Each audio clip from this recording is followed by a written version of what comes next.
Ujambo na karibu. Kwa sasa katika kilele cha siasa za Kenya, Rais William Ruto anafanya hatua kubwa ambazo wengi bado hawajazitambua.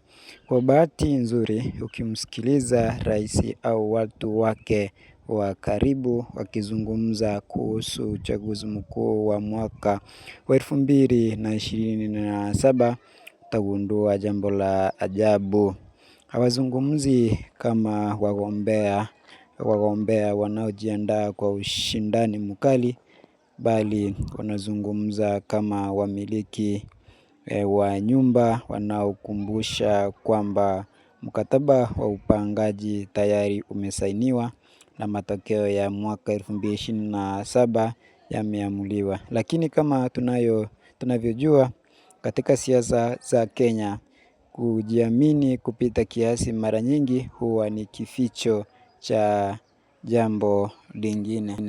Leo tunafafanua mbinu tatu za kisiasa ambazo utawala wa Ruto unatumia kujenga msingi wa ushindi wa mwaka wa 2027, muda mrefu kabla ya kura yoyote kupiwa. Kwanza tuzungumzie kujigamba kwa kisiasa. Rais amezoea kuwaambia wapinzani wake kwamba hawana nafasi yoyote dhidi yake kwenye sanduku la kura. Hata hivyo, baadhi ya wachambuzi wa kisiasa wanaamini kwamba mkakati huu unaenda mbali zaidi ya kujiamini tu. Kwa ukosoaji wake unaonekana kama juhudi za kuwafanya Wakenya waamini mapema kwamba upinzani hauna maana na kwamba matokeo tayari yameamuliwa kabla hata ya siku ya uchaguzi kufika. Kisha kuna suala la mfumo wenyewe. Rais anayekabiliwa na mawimbi ya kutoridhika kutoka kwa wananchi anawezaje kuonekana mtulivu kiasi hicho? Watu wa karibu na Ruto wanasema yote yanahusu nani anayeshikilia mamlaka ya kifedha. Nadharia inayozungumzwa kwa sauti za chini kama korondo za mamlaka ni rais. Anayelipa ndiye anayetoa maelekezo.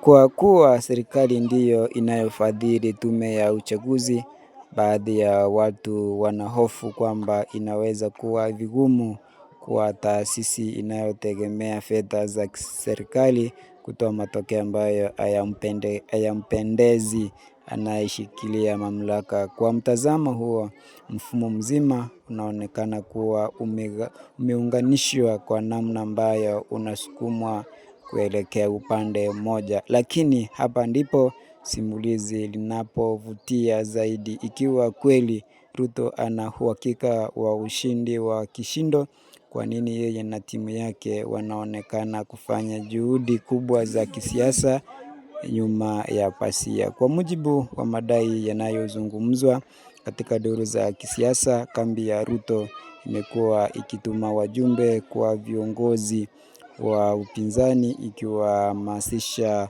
kushirikiana, kupunguza ukosoaji wao na kujiunga na upande wa serikali. Inadaiwa pia kwamba naibu rais Kithure Kindiki amewahi kufanya mikutano ya faragha na rais wa zamani Uhuru Kenyatta nje ya nchi kuhusu mwelekeo wa siasa za Kenya. Hivyo basi tunajikuta tena katika hali ile ile. Chura anaruka ovyo chini ya jua kali la mchana na Wakenya wanauliza swali la msingi. Ni nini hasa kinachomfukuza? Mbele ya kamera, William Ruto anaonyesha kujiamini kwa mtu ambaye tayari ameshikilia cheti cha ushindi wa mwaka wa 2027. Anauambia upinzani ukubali hali halisi na huzungumza kama kwamba mbio za uchaguzi tayari zimekwisha. Lakini mbali na vipaza sauti na majukwaa ya kisiasa, simulizi tofauti zinaendelea kujengwa. Kuna mikutano ya usiku wa manane na viongozi wa upinzani, wajumbe wa siri wanaosafiri kutoka kambi moja ya kisiasa kwenda nyingine, na juhudi zinazoongezeka za kuimarisha ushawishi katika taasisi muhimu.